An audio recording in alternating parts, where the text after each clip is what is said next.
Buenas noches, sí está bien. Muy buenas noches, Dios los bendiga a todos. Discúlpeme, sorry ahí. Estamos creo yo, muy bendecidos con este nuevo estudio que estamos empezando sobre la anatomía de un discípulo. Y hoy quisiera continuar conversando en esta segunda parte del estudio, conversando sobre cómo nosotros comunicamos a Jesús, ¿verdad? Cómo presentamos al mundo el mensaje de Jesús. Entonces, ya usted sabe que si al pastor se le ocurrió poner una pizarra, va a tener que tomar notas, porque si no, papá se va a quedar perdido, ¿verdad? Pero lo que quisiera es empezar contándoles algo para que entendamos tal vez la manera en la que piensa el mundo, ¿verdad? Cómo se presentan las cosas hoy en día con respecto a nuestro mensaje del Evangelio. Vivimos en un mundo pluralista, ¿verdad? Lleno de muchísimas creencias, de muchísimas religiones. Y los últimos 500 años de evangelismo imperialista, ¿verdad? Impuesto, ¿verdad? Crea, porque si no lo mato, ¿verdad? Han obligado al cristianismo a revisar cómo comparte su fe, ¿verdad? Gracias al Señor, gracias a Dios. Entonces, hay una rama de la teología muy importante en este tiempo, en un mundo globalizado, que se llama teología cristiana de las religiones. Y esa teología cristiana de las religiones tiene dos fuerzas muy importantes. Entonces, pues, espero que la podamos seguir ahí.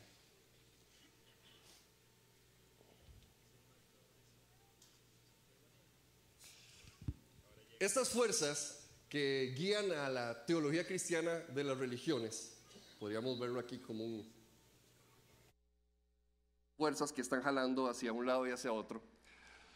Se llama la particularidad de Dios, que es Jesús, la manifestación particular de Dios, que tiene el nombre de Jesús. Y se llama también la universalidad de Dios, que Dios amó al mundo, ¿verdad? Entonces, voy a agarrar aquí los forros. En Hechos 4:12 dice la Biblia que en ningún otro hay salvación. Mientras que en 1 Timoteo 2:4 dice que Dios quiere que todos sean salvos.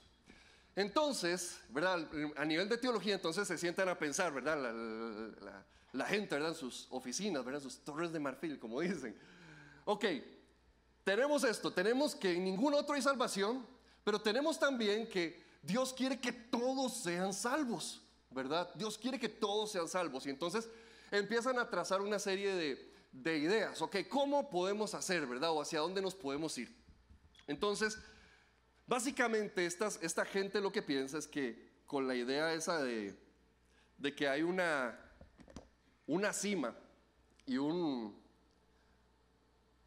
camino, ¿verdad? Jesús dijo: yo soy el camino, la verdad y la vida, nadie viene al Padre si no es por mí. Los que tienden hacia el exclusivismo entonces dicen: hay un solo camino y hay un solo destino, ¿verdad?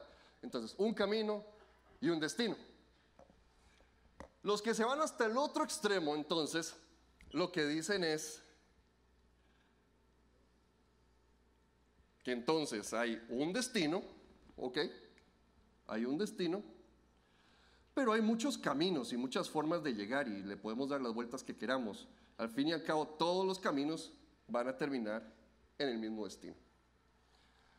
Cuando usted empieza a todavía extender ambas, entonces están los que dicen que ya casi que no es ni Jesús el que salva, ¿verdad? Sino que es la iglesia, ¿verdad? Entonces, el que no es cristiano evangélico no va al cielo, ¿verdad?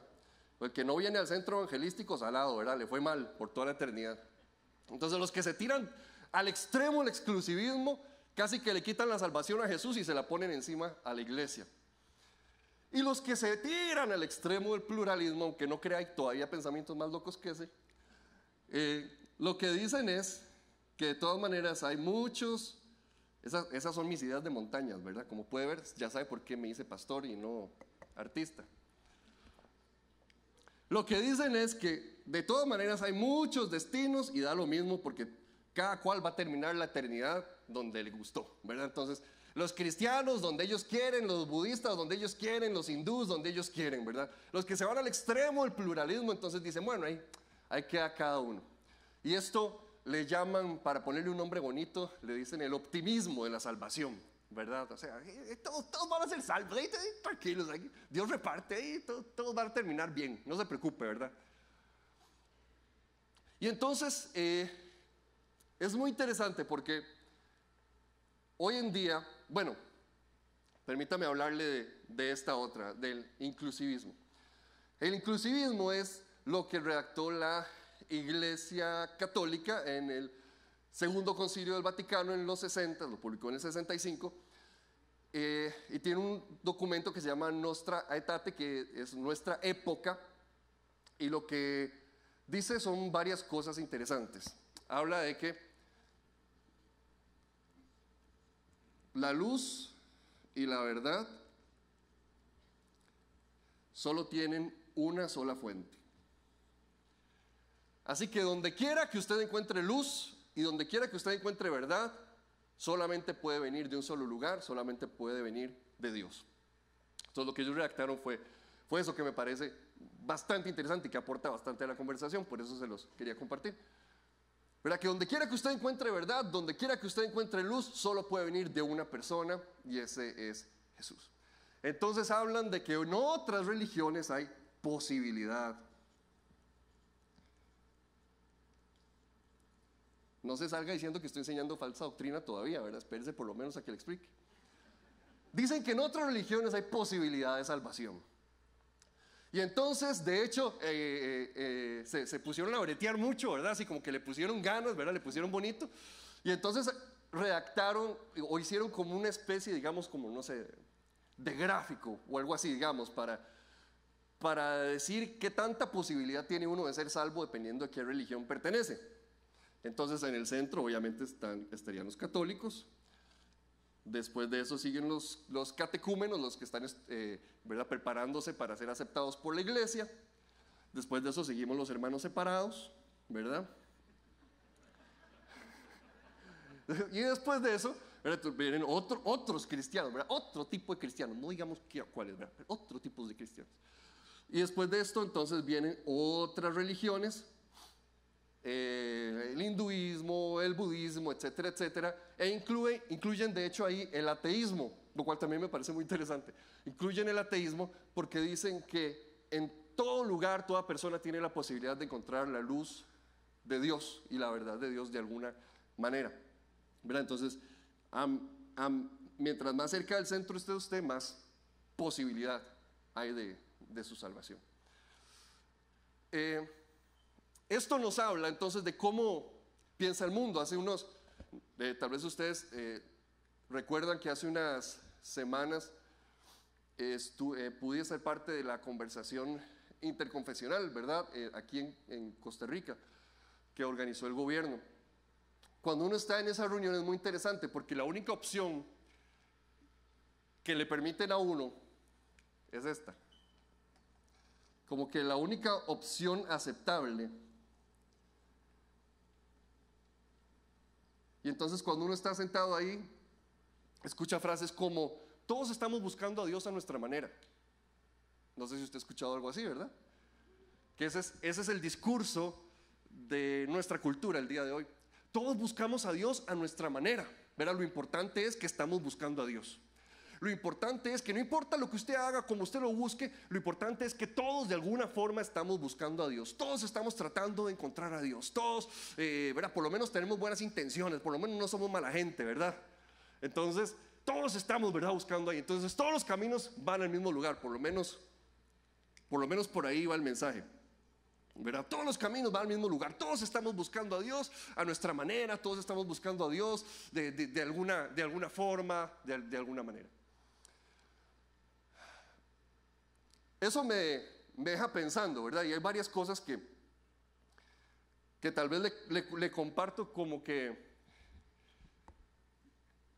yo siento que no me hacen sentir muy cómodo de esta conversación. Y es que creo que una de las cosas más importantes es que cuando se presenta este tipo de cosas, lo dicen para que haya diálogo. Y ponemos el diálogo antes que cualquier otra cosa, ¿verdad? Ponemos el diálogo, ¿verdad? De lo importante de poder dialogar y no sé qué, al punto de que diálogo es renunciar a ciertas creencias mías. La gente lo interpreta o lo aplica, o lo quiere aplicar de esa manera a nosotros los cristianos, ¿verdad? Si usted quiere verdadero diálogo, entonces usted va a tener que renunciar a ciertas cosas que usted cree. Pero yo me pongo a pensar, ¿verdad? La primera de ellas es que no hay diálogo si yo no traigo algo distinto a la mesa, ¿verdad que sí? Yo creo que lo primero que uno puede decir es que no hay diálogo si yo no soy quien yo soy. No podemos pretender que haya diálogo si usted me está pidiendo a mí renunciar a lo que yo creo. ¿Cómo va a haber diálogo entonces? Eso no es diálogo, eso es imposición, ¿verdad que sí? Entonces es de las primeras cosas que yo siento un choque, ¿verdad? Entonces yo diría, bueno, entonces hay diálogo de verdad. ¿De verdad podemos decir que hay diálogo si me están pidiendo a mí renunciar a cosas que yo creo y que siento que le dan distinción a mi fe y a mí como persona? Bueno. Otra de las cosas que me deja pensando es, bueno, entonces estamos asumiendo que todas las religiones son buenas.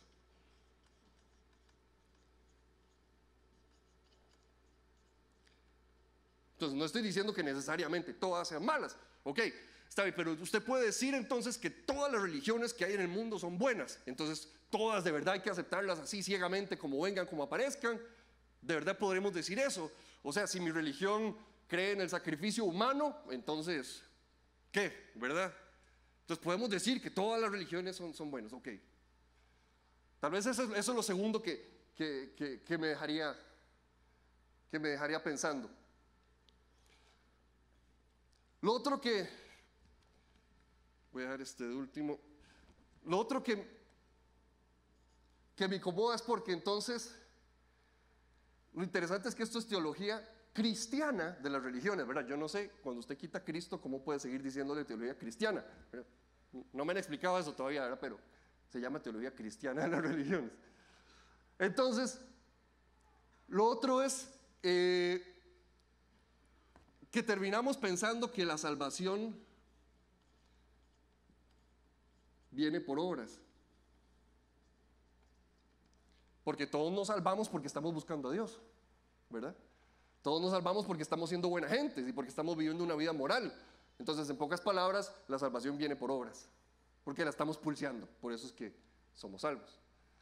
Ahora, obviamente todo eso viene porque surge la pregunta, bueno, ¿y qué pasaba, verdad, con la gente antes de que vinieran los cristianos al continente de América, por ejemplo, ¿verdad? ¿Qué pasó con todos los mayas y los aztecas que murieron antes de que se les predicara el evangelio o se les impusiera el evangelio, ¿verdad? ¿Qué pasó con todos ellos? Entonces por eso es que empiezan a hacer todo este tipo de conclusiones y todo este tipo de preguntas, pero todavía estamos empezando, no lo hemos aterrizado. Y lo último que a mí me deja pensando es que siento que hay una separación artificial de la particularidad de Dios y de la universalidad de Dios. Porque Juan 3:16 dice que de tal manera amó Dios al mundo que dio a su Hijo, para que todo aquel que en Él crea no se pierda, mas tenga vida eterna. En pocas palabras, la forma en la que la palabra del Señor lo presenta es que nunca van separados. Dios ama al mundo y para eso mandó a su único Hijo llamado Jesucristo. Y porque quiere que todos sean salvos, es que trajo a Cristo al mundo, y en ningún otro nombre hay salvación sino en el nombre de Cristo Jesús.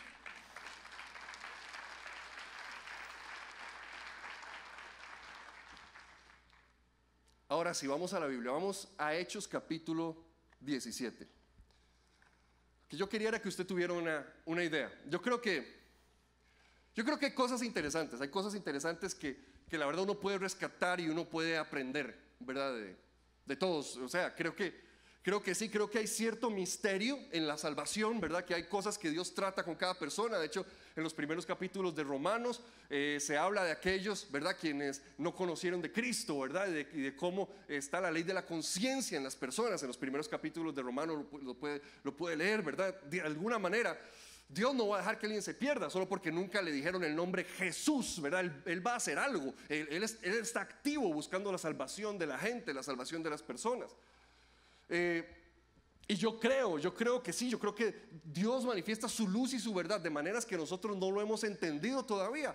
Como les predicaba hace 8 días, los discípulos se impresionaron cada vez que llegaban donde gente a la que se suponía que Dios no debería estar con ellos, y ellos se impresionaban de darse cuenta que ya Dios había estado trabajando. Llegaban y se daban cuenta que ya el Señor había estado tocando sus corazones, ¿verdad? Como Cornelio, como el etíope, ¿verdad? Ya el Señor había estado preparando sus corazones, ya había estado haciendo algo en ellos, pero por supuesto estaba esperando que llegara alguien que les anunciara el nombre específico de Cristo Jesús a sus vidas. Entonces, en Hechos capítulo 17, el versículo 16, nos encontramos ahí al apóstol Pablo en la ciudad de Éfeso. Y dice así, 17:16: mientras Pablo los esperaba en Atenas, le dolió en el alma ver que la ciudad estaba llena de ídolos. Le dolió en el alma ver que la ciudad estaba llena de ídolos. Así que discutía en la sinagoga con los judíos y con los griegos que adoraban a Dios. Y a diario hablaba en la plaza con los que se encontraban por allí. Algunos filósofos epicúreos y estoicos entablaron conversación con él. Unos decían: ¿qué querrá decir este charlatán? Y otros comentaban: parece que es predicador de dioses extranjeros. Decían esto porque Pablo les anunciaba las buenas nuevas de Jesús y de la resurrección. Entonces se lo llevaron a una reunión al Areópago. ¿Se puede saber qué nueva enseñanza es esta que usted presenta?, le preguntaron. Entonces Pablo está ahí hablando en Éfeso, se encuentra en Éfeso, y dice que su espíritu reaccionó. Su espíritu brincó delante de lo que él estaba viendo en el mundo, en la sociedad a su alrededor. ¿Cómo podemos vivir en una sociedad llena de otros dioses, en una sociedad llena de otros ídolos, si nuestra fe es muy específica en el nombre de Cristo Jesús? ¿Qué deberíamos hacer? Lo que me llama la atención es que si el espíritu de Pablo, de hecho dice la Reina Valera, se enardeció, si él le dolió en su corazón ver que estaban adorando a otros, yo creo que definitivamente no podemos decir que esto no importa. Porque ¿por qué le dolió? ¿Por qué se puso a predicar a Jesús si todos igual íbamos a terminar en el mismo lugar? Si estaban adorando a otros dioses y estaban buscando a Dios a su manera. Si cada uno busca a Dios a su manera y no importa porque todos los caminos van al mismo lugar, entonces ¿por qué Pablo reaccionó como reaccionó y por qué empezó a predicar a Cristo? Porque no podemos decir: claro, todo el mundo termina en el mismo lugar, tranquilo. No podemos cruzarnos de brazos y decir: claro, no se preocupe, cada cual adora como quiere, cada cual busca a Dios como quiere, no se preocupe. Su espíritu se dolió, su espíritu se enardeció, se movió, se irritó, algo brincó dentro de él al ver que estaba rodeado en un mundo que no conocía el nombre específico de Jesús. Así que él reaccionó, él brincó en su corazón, él dijo: esto no puede ser posible. Un discípulo siente algo al ver el mundo que le rodea. Y yo me pregunto entonces, si estamos revisando la anatomía de un discípulo, si somos discípulos que están sintiendo algo al ver el mundo a nuestro alrededor. Puede ser dolor, puede ser enojo, no sé. Pero la pregunta es: ¿está sintiendo algo? Porque si usted no siente nada, está muerto. Su espíritu está muerto. Si usted no siente nada al caminar por las calles de San José, al abrir el periódico y leerlo, al encender el televisor y ver las noticias, si usted no siente nada, está muerto. Un discípulo siente algo al ver el mundo que le rodea. Amén. El corazón de un discípulo brinca al ver lo que pueda estar pasando a su alrededor. El corazón de un discípulo reacciona. El corazón de un discípulo no se puede quedar tranquilo. El corazón de un discípulo lo incomoda. El corazón de un discípulo le grita, le dice: tenés que hacer algo. Algo tiene que pasar en esta ciudad. Algo tiene que ser transformado en nuestra nación. Algo tiene que pasar a nuestro alrededor. El corazón de un discípulo brinca dentro de él. No simplemente dice: cada cual a su manera, cada cual. Por supuesto, no estoy diciendo de nuevo que el evangelismo impuesto, ¿verdad?, como se hizo por tanto tiempo. No estoy diciendo eso, pero no podemos ser gente que no reacciona. No podemos ser gente que simplemente no siente nada, o que tiene cosas más importantes y mejores que hacer algo por el mundo que le rodea. Entonces Pablo se vuelve y dice que fue a la sinagoga, y dice que le predicó también a los epicúreos y a los estoicos. El primer lugar al que fue a la sinagoga. Le predicó a los judíos. Los judíos son la gente que no necesita de Jesús. Un judío, en su mente, en su corazón, bueno, en su mente, no necesita de Jesús, por varias razones. La idea de que por cuanto todos pecamos y estamos destituidos de la gloria de Dios es cristiana, ¿verdad? Fue revelada completamente a través de Pablo. Cuando ellos leen el capítulo 3 de Génesis, ellos no leen la caída del hombre, ellos leen la caída de Adán y Eva. Ellos no leen la caída de toda la humanidad. Ellos leen la caída de Adán y Eva como un error de Moisés, o como un error de Abraham, como un error de cualquier otro que no necesariamente les afecta directamente a ellos. Ellos lo leen de esa manera. Así que, bueno, ya ahí tenemos algo, ¿ok? Fue problema de ellos. Segundo, la palabra dice que son el pueblo escogido de Dios. Ya son el pueblo escogido de Dios. Ya son el pueblo escogido de Dios. No creen entonces en la doctrina, ¿verdad?, del pecado, de la caída. Y además tienen la ley, que fue un regalo de Dios y que está cerca de tu boca y de tu corazón para que la cumplas. O sea, que se puede cumplir. Entonces, en la mente de ellos no necesitan un Salvador, por las 3 razones que ya le di. En la mente de ellos son la gente que entonces piensa que no necesitan necesariamente un Salvador. Por eso cada vez que se hablaba del Mesías se pensaba en algo militar, no en Dios hecho hombre. Se pensaba en una figura militar que los iba a liberar, ¿verdad?, simplemente de la opresión romana. Entonces por eso es que Jesús tenía tantos choques con los dirigentes de la religión en su tiempo. Pero Pablo buscó a aquellos que creían no necesitar de Jesús, que no sentían tener una necesidad de Jesús. Pablo fue, los buscó y les predicó: ustedes necesitan a Cristo Jesús. Hermano, tal vez nos rodea gente que piensa que no necesita de Jesús, pero un discípulo no se queda cruzado de brazos. Un discípulo en su corazón dice: no es posible que haya alguien que no conozca que necesita a Jesús.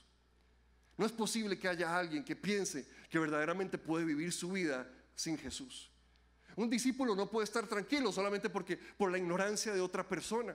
Un discípulo no puede estar cruzado de brazos simplemente diciendo: bueno, cada cual toma sus decisiones y vive su vida. No, eso no es un discípulo de Cristo. El segundo tipo de gente al que le fue a predicar Pablo fue a los epicúreos. Los epicúreos eran gente que ridiculizaba lo religioso. Los epicúreos eran la gente que decía: uy, qué payasada, ¿verdad? Hablar en lenguas, no sé, ¿verdad? Era gente que ridiculizaba lo religioso.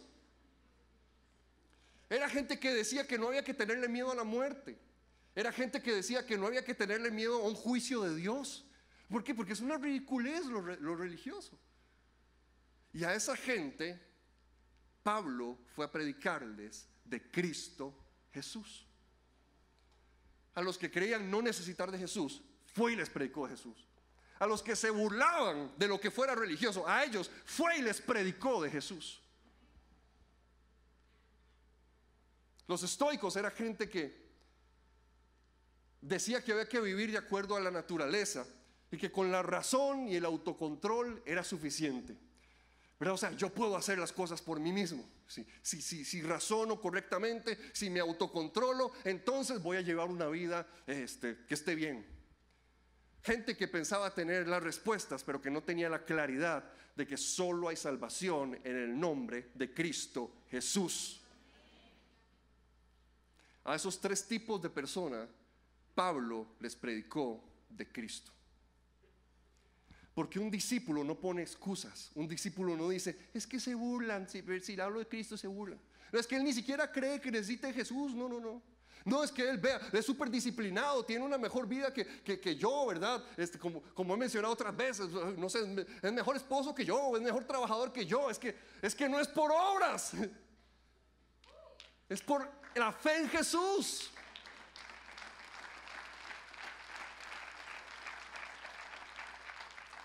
Cristo es quien salva. Porque creo que de lo último que puedo decir que me choca de esto es ese concepto del cual parten desde un inicio, ¿verdad? Se hacen la pregunta, ¿las religiones pueden salvar? Y yo creo que la palabra de Dios es muy clara. Ninguna religión salva, solo una persona salva, la persona de Jesús.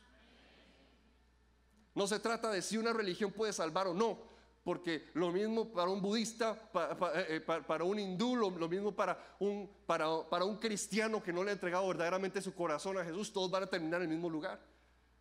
Solo porque alguien se llame cristiano no significa que tenga la salvación garantizada.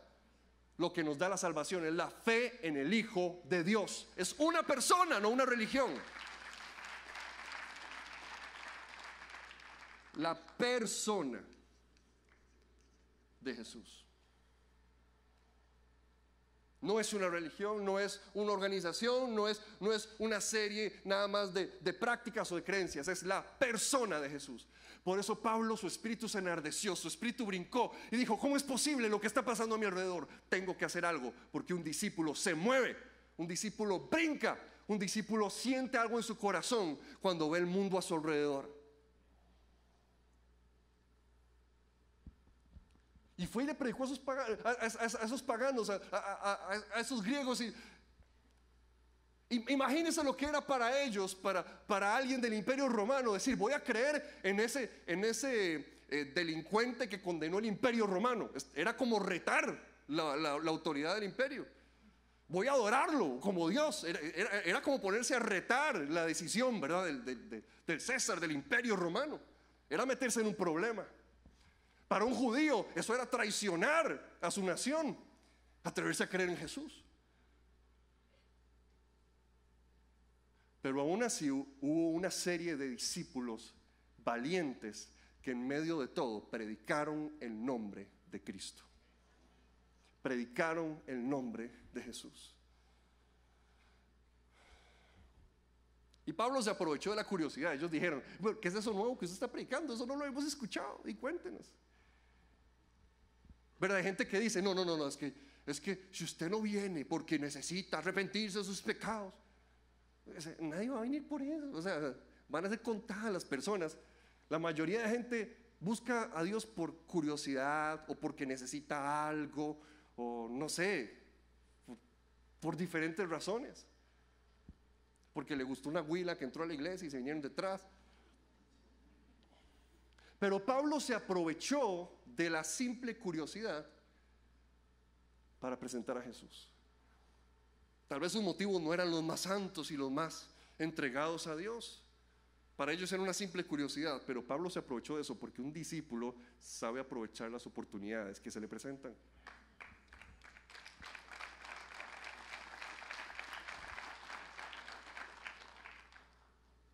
Seguimos leyendo entonces. Versículo 20. Vamos a ver qué mensaje predicó en un mundo pluralista. Ya vimos cuál fue su reacción en un mundo pluralista. Vamos a ver qué mensaje predicó en un mundo pluralista. Es que todos los atenienses y los extranjeros que vivían allí se pasaban el tiempo sin hacer otra cosa que escuchar y comentar las últimas novedades. Pablo se puso en medio del areópago y tomó la palabra. Ciudadanos atenienses, observo que ustedes son sumamente religiosos en todo lo que hacen. Al pasar y fijarme en sus lugares sagrados, encontré incluso un altar con esta inscripción: a un Dios desconocido. Pues bien, eso que ustedes adoran como algo desconocido es lo que yo les anuncio. El Dios que hizo el mundo y todo lo que hay en él es Señor del cielo y de la tierra. No vive en templos construidos por hombres, ni se deja servir por manos humanas como si necesitara de algo. Por el contrario, Él es quien da a todos la vida, el aliento y todas las cosas. Y de un solo hombre hizo todas las naciones para que habitaran toda la tierra, y determinó los periodos de su historia y las fronteras de sus territorios. Esto lo hizo Dios. Escuche, esto lo hizo Dios para que todos lo busquen, y aunque sea a tientas, lo encuentren. En verdad, Él no está lejos de ninguno de nosotros, puesto que en Él vivimos y nos movemos y existimos. Como algunos de sus propios poetas griegos han dicho, de Él somos descendientes. Por tanto, siendo descendientes de Dios, no debemos pensar que la divinidad sea como el oro o la plata o la piedra, escultura hecha como el resultado de un ingenio o de la destreza del ser humano. Pues bien, Dios pasó por alto aquellos tiempos de tal ignorancia, pero ahora manda a todos en todas partes que se arrepientan. Oiga, Dios pasó por alto los tiempos de tal ignorancia, pero ahora manda a todos en todas partes que se arrepientan. Él ha fijado un día en el que juzgará al mundo con justicia por medio del hombre que ha designado. De ello ha dado prueba a todos al levantarlo de entre los muertos.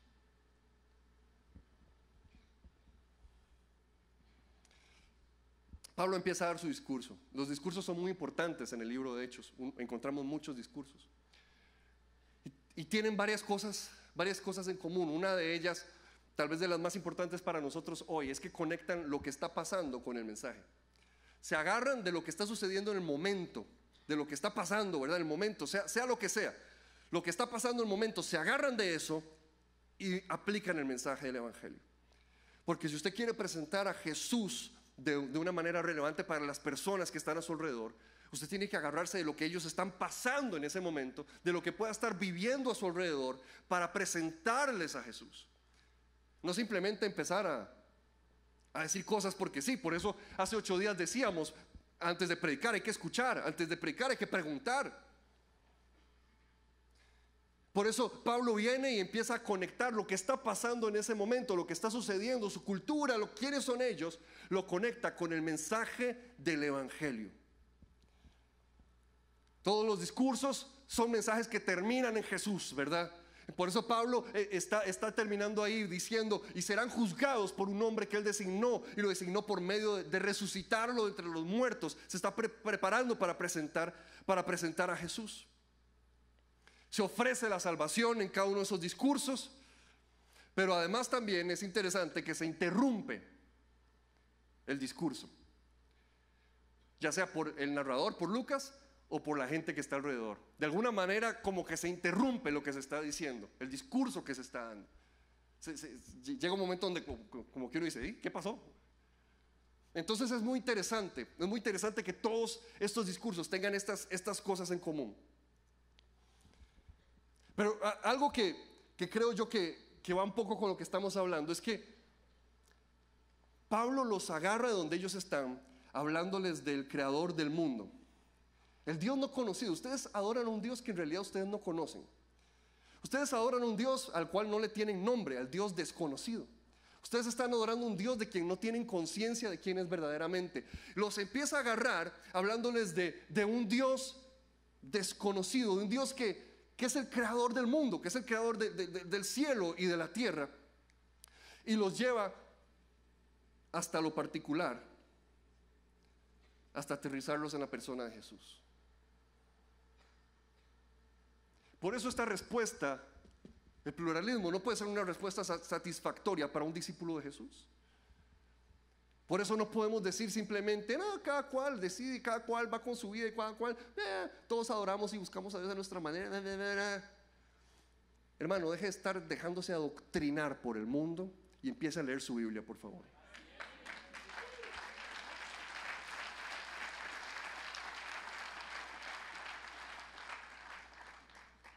Pero Pablo supo tomarlos de acá y les dijo, sí, todos vamos al mismo lugar, bueno.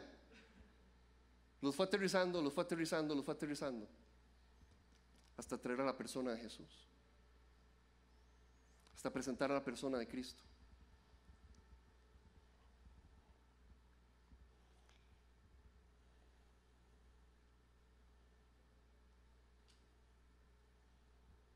Entonces es cierto, podríamos decir, como les decía ahora, que, ¿verdad? En Romanos se habla de esa idea que Pablo está presentando, ¿verdad? Los tiempos de la ignorancia de antes.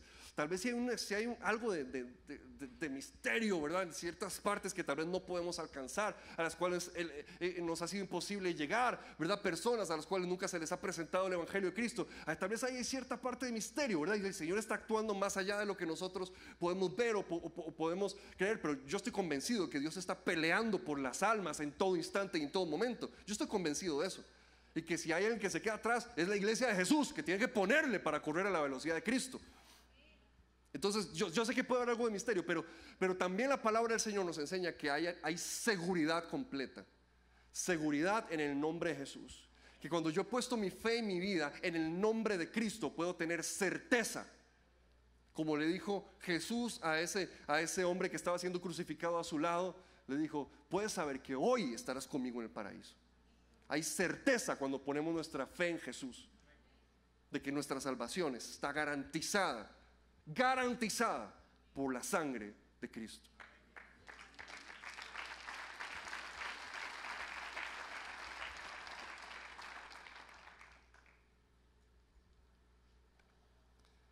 Pero qué increíble, quiere que todos lo busquen y aunque sea a tientas lo encuentren.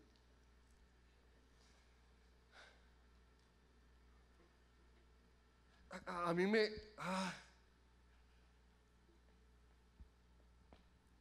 Iglesia, nos debería doler tanto ver gente que está buscando a Jesús a tientas, cuando nosotros tenemos la claridad del nombre que trae salvación.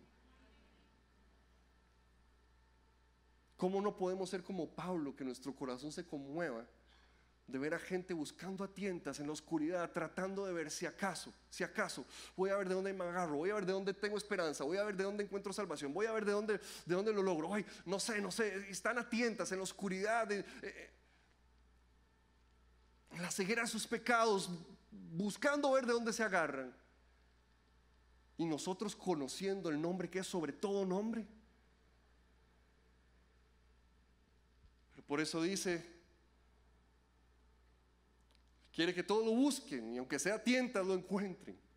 Si es que hay una iglesia demasiado inútil como para hacer su trabajo. Los lleva de lo universal a lo particular. Juzgará al mundo por medio del hombre que ha designado a levantarlo de los muertos. Qué interesante que estaban llenos de ídolos, adorando a dioses falsos literalmente, y Pablo no los atacó. Me parece tan interesante porque la reacción muchas veces de la iglesia cuando se encuentra en la misma situación es empezar a volar pedradas. Estaban adorando a dioses falsos, estaban adorando a ídolos, y Pablo no empezó, cochinos, pecadores, qué bárbaros, qué meso, ¿cómo es posible? Un demonio lo que hay ahí. ¿No? Pablo no se puso en esas. Pablo no se puso a atacarlos. Pablo empezó a guiarlos. Ok, esto es lo que conoces. Ok, esto es lo que en tu ceguera has tratado de encontrar, de donde te has tratado de agarrar. Déjame mostrarte el camino. Vamos a acercarnos a Jesús, a Cristo, a esa cruz, a esa sangre que puede perdonar todo pecado, a esa sangre que puede dar vida eterna. Vamos hacia Jesús, vamos. Esto es lo que conoces, esto es lo que sabes. Bueno, te agarro de ahí, aquí nos encontramos, aquí nos vemos. Que no conoces la Biblia. Bueno, No sé, no te puedo citar a Pablo, o no sé, o tal vez ni siquiera a Jesús. Bueno, como dice Justin Bieber, ¿verdad? Porque Pablo les empieza a citar poetas de ellos. Si usted agarra lo que predicó Pablo, usted le puede poner versículos a todo lo que él predicó. Trate de hacer eso. Todo lo que él les predicó, usted le puede poner versículos que lo comprueban. Pero sin embargo, él no se pone a citar sus escrituras hebreas, que solo él conocía, porque los demás solo estaban formados por filosofía griega, ellos no lo conocían. Entonces, ¿qué hizo? Él les empezó a predicar de la misma filosofía que ellos conocían. Sus poetas no dicen tal cosa. Ay, papá. Así dice Chayanne.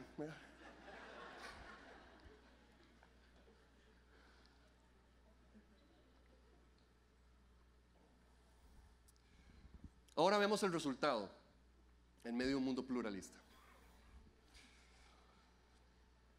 Versículo 32. Cuando oyeron lo de la resurrección, ve, aquí viene la interrupción. Cuando oyeron lo de la resurrección, unos se burlaron, pero otros le dijeron: queremos que usted nos hable en otra ocasión sobre este tema, porque qué pelada, que hay gente burlándose, porque qué vergüenza, se están riendo. En ese momento Pablo salió de la reunión. Algunas personas se unieron a Pablo y creyeron. Entre ellos estaba Dionisio, miembro del Areópago, y también una mujer llamada Damaris, y otros más. Hermanos, ¿sabe cómo se mide nuestro éxito como discípulos de Jesús? No en la cantidad que logramos ganar, sino en la fidelidad al compartir el mensaje de Jesús. No estoy diciendo que los números no importan, por supuesto que son importantes, porque Jesús murió por el mundo, así que tenemos que estar trabajando por ganar el mundo para Cristo. Pero la realidad es que no todos responden al mensaje. Que Dios tiene tanto respeto por la decisión humana, que un ser humano puede decidir dónde pasar su eternidad. Que Dios le ha dado el poder de decisión a cada persona, de decidir si quieren o no quieren estar con Él. Él no obliga a nadie a estar con Él. Y aquí entonces nos encontramos a un hombre que tal vez por números no pensaríamos que es el más exitoso, pero por su fidelidad, ¿quién lo puede discutir? Pero su fidelidad ese día demostró que era un verdadero discípulo de Jesús. Hermano, Dios lo que está buscando en sus discípulos es fidelidad. La pregunta es, ¿estamos siendo fieles con las oportunidades que se nos están presentando? La pregunta es, ¿estamos siendo fieles con aquellos que no conocen de Jesús a nuestro alrededor? La pregunta es, ¿estamos siendo fieles usando nuestro tiempo, invirtiendo nuestra vida para edificar el reino de Cristo? Estamos siendo fieles, no estoy hablando de vivir metidos en la iglesia, porque yo no creo que Dios nos haya llamado a vivir metidos en la iglesia. Más bien ese es un gran problema. En el mundo donde nos movemos, donde caminamos, ¿verdad? Donde existimos y nos movemos, ¿verdad? Como decía Pablo. En el mundo, en el Areópago, estamos siendo fieles ahí en la universidad. El Areópago era la universidad, era el lugar de los pensadores, de los filósofos. Estamos siendo fieles ahí. Eso es lo que el Señor anda buscando en la anatomía de un discípulo, su fidelidad, su fidelidad. Un discípulo tiene que ser fiel. Tiene que ser fiel en lo que está haciendo, tiene que ser fiel en el lugar donde está, tiene que ser fiel con su vida, tiene que ser fiel con su tiempo, tiene que ser fiel con su pasión hacia el Señor, tiene que ser fiel hacia los demás. Eso es lo que el Señor busca en sus discípulos: fidelidad, fidelidad, fidelidad, como Pablo. Unos se burlaron. Nunca ha sido fácil predicar a Cristo. Nunca. Y nunca lo va a hacer. Se burlaron, pero Él fue fiel. Otros lo postergaron, pero Él fue fiel. Ahora, a pesar de que se burlen, hay gente que se le hiere el ego Y yo creo que el ego es uno de los problemas principales para que la gente comparta bien de Jesús. Porque cuando se les hiere el ego, empiezan a maltratar a los demás. Como me rechazaron y como se burlaron de mí, entonces empiezo a usar palabras despectivas. Entonces yo me empiezo a burlar de ustedes. Como ustedes se burlaron de mí, entonces yo los empiezo a maltratar. ¿Pablo hizo eso? No. Pablo lo que dijo fue, bueno, ¿quieren burlarse? Yo digo, ok, búrlense. Salió de la reunión. Pero algunos creyeron. Ojo la victoria, el paréntesis de la victoria que hubo ahí. En medio de la burla y en medio de gente que quiso hacerse a un lado, algunos creyeron. Algunos estaban ciegos buscando a tientas y sus ojos fueron abiertos y vieron a Cristo Jesús. Algunos creyeron.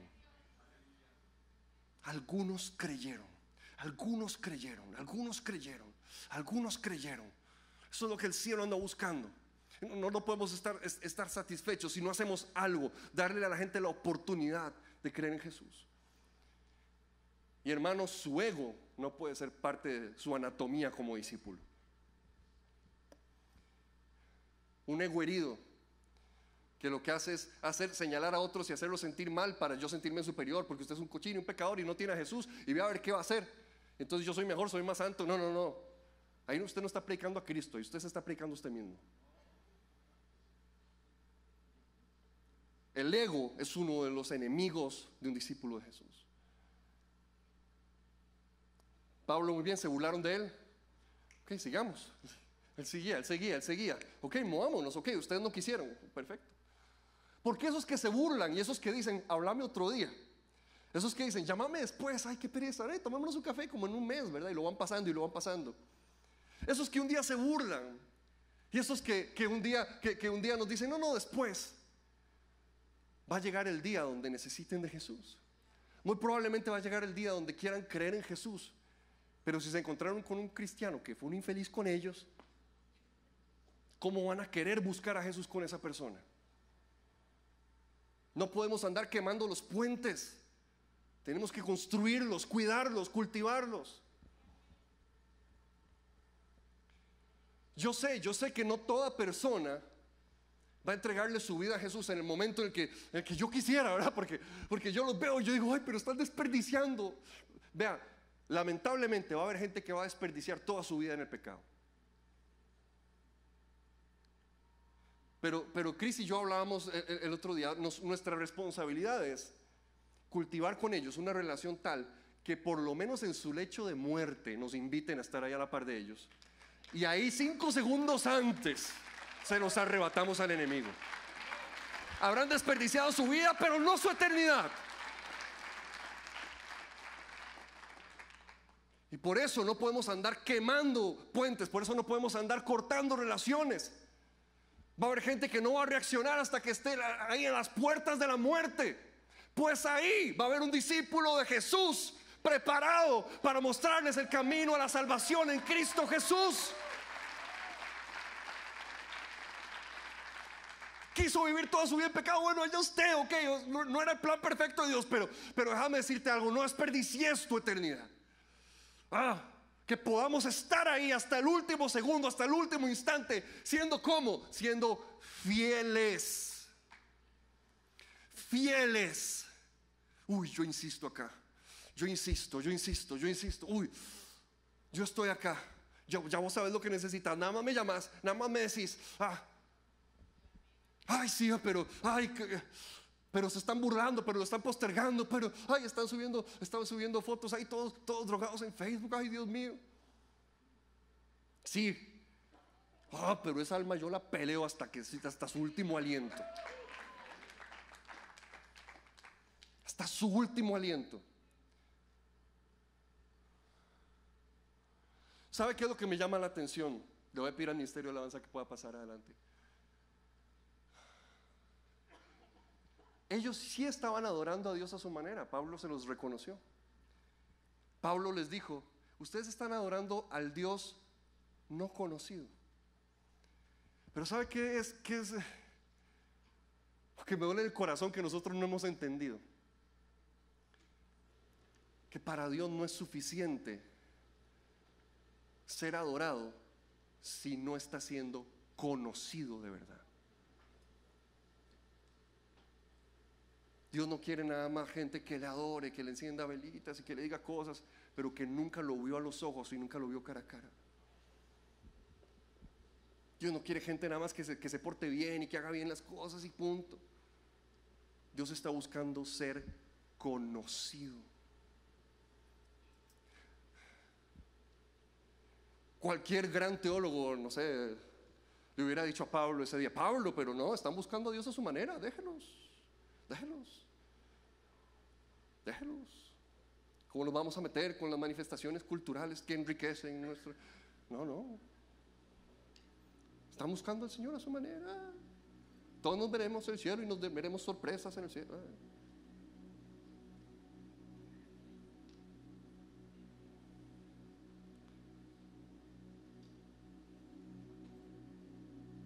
Mientras hay un Dios que para Él no es suficiente ser adorado, pero desconocido. Él no quiere seguir siendo el desconocido.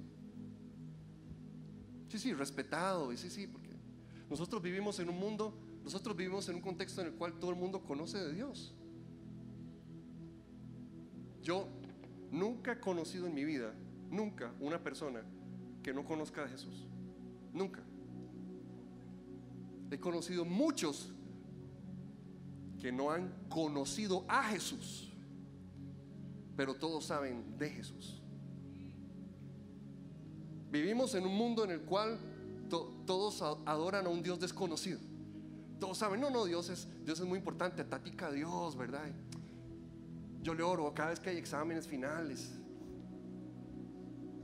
Hey, yo me acuerdo, antes de salir de la casa uno siempre se entrega a Dios, ¿verdad? Los ticos somos así muy lindos. Y uno dice, oh, cosito.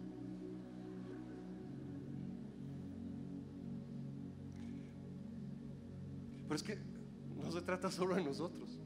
Es que hay un Dios sentado en su trono que nos amaba tan apasionadamente que no estuvo dispuesto a quedarse ahí.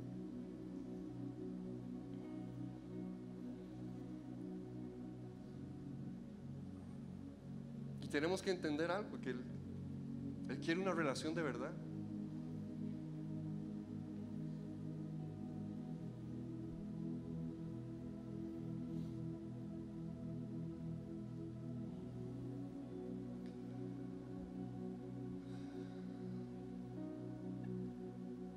Escribe un comentarista sobre este texto: el Dios que envió al Cristo sigue siendo el Santo de Israel, una deidad celosa sin rival, un amante exclusivo que no tolera ninguna competencia.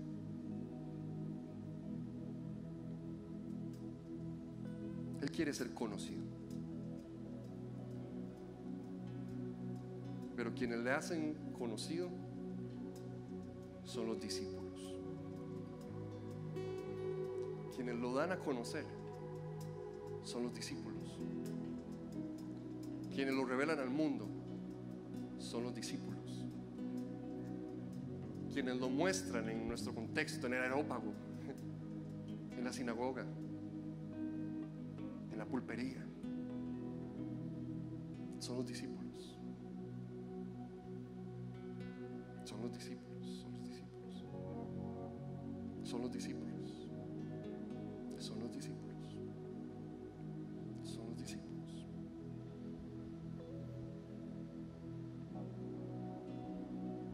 Para un discípulo no es suficiente. Cada cual busca a Dios a su manera. No, para un discípulo eso no es suficiente.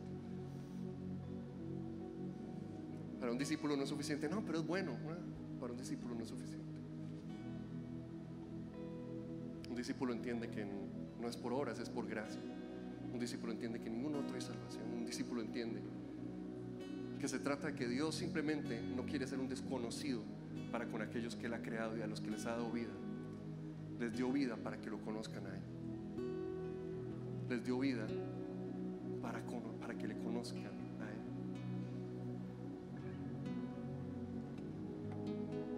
Voy a pedir a todos que nos pongamos de pie.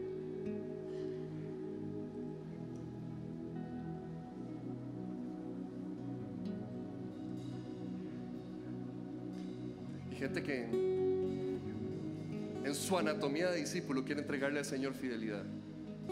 El altar está abierto para ustedes.